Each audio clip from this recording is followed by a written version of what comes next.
Assalamualaikum warahmatullahi wabarakatuh. Salam sejahtera untuk kita semua. Bagaimana kabar Bapak Ibu, para PNS dan P3K?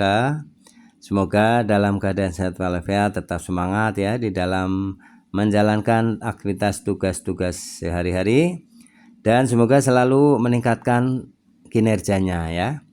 Sehingga seiring dengan peningkatan kinerja Bapak Ibu, para PNS dan P3K, tentu saja perhatian pemerintah ya akan memperhatikan kesejahteraan para PNS dan P3K. Baik Bapak Ibu para PNS P3K, ada informasi yang menggembirakan ya, langsung dari Ibu Sri Mulyani selaku Menteri Keuangan Republik Indonesia yang menginformasikan ya mengenai gaji ke-13.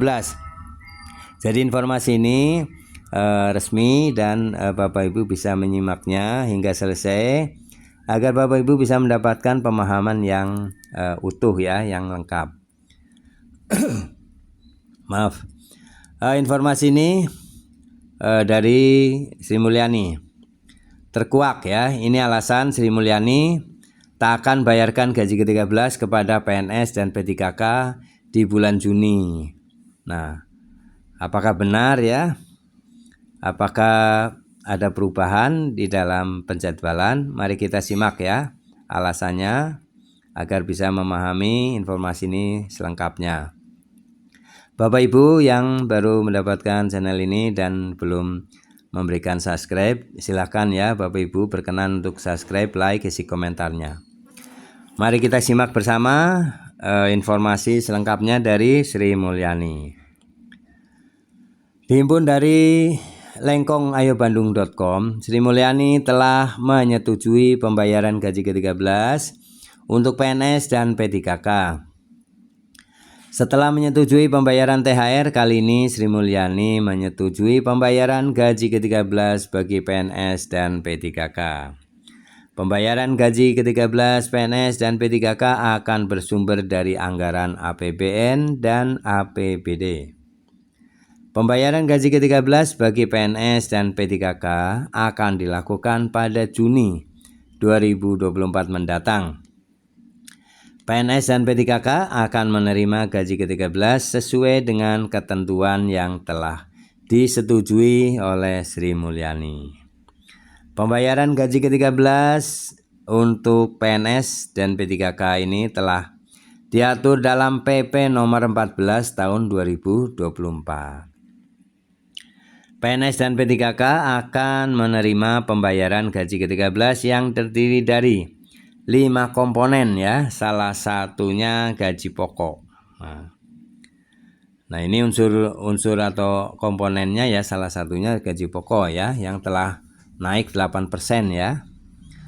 Nah selain gaji pokok, Bapak Ibu para P3K dan PNS itu akan mendapat juga komponen gaji ke-13 yang diterima PNS P3K, yakni tunjangan yang melekat serta tunjangan tambahan ya.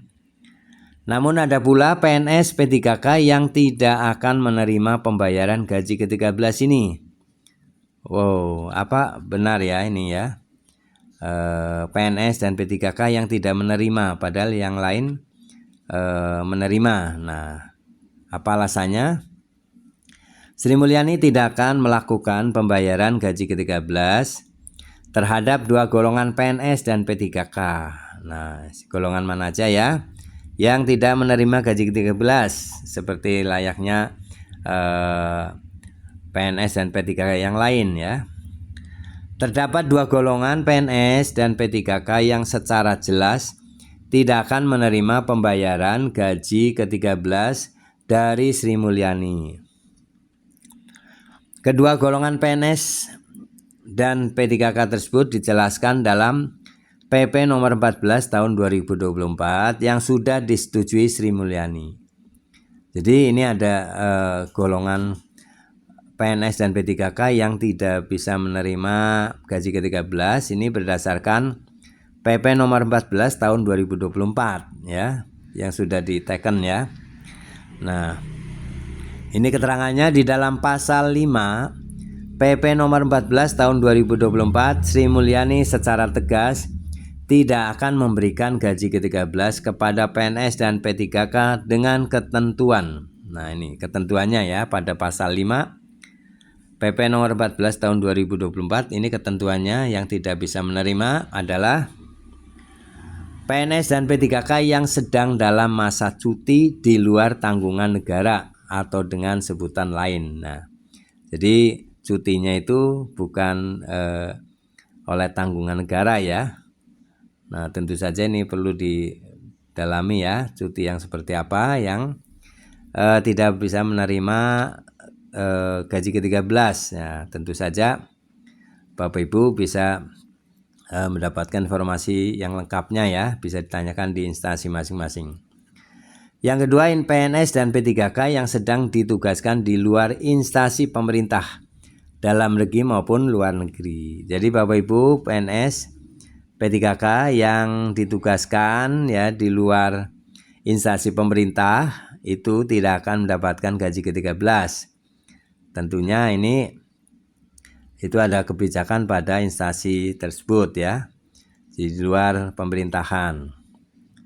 Nah, itulah ya, ada dua golongan PNS atau P3K yang tidak menerima gaji ke-13 di tahun 2024 ini ya. Ketentuannya demikian ya. Itulah alasan Sri Mulyani tidak akan membayarkan gaji ke-13 PNS P3K pada bulan Juni 2024 ini.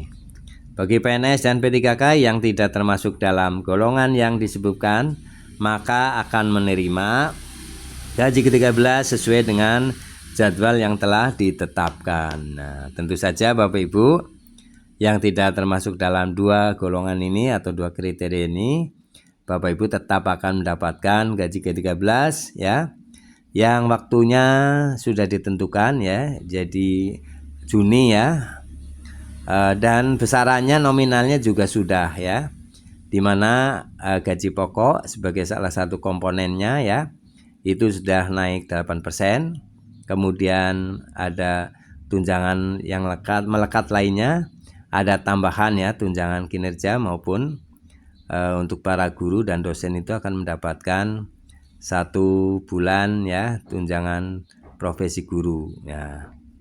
Demikian Bapak Ibu yang dapat saya sampaikan informasi ini, semoga bermanfaat. Jangan lupa Bapak Ibu untuk subscribe, like, isi komentarnya. Terima kasih. Semoga bermanfaat. Sampai jumpa kembali. Assalamualaikum warahmatullahi wabarakatuh.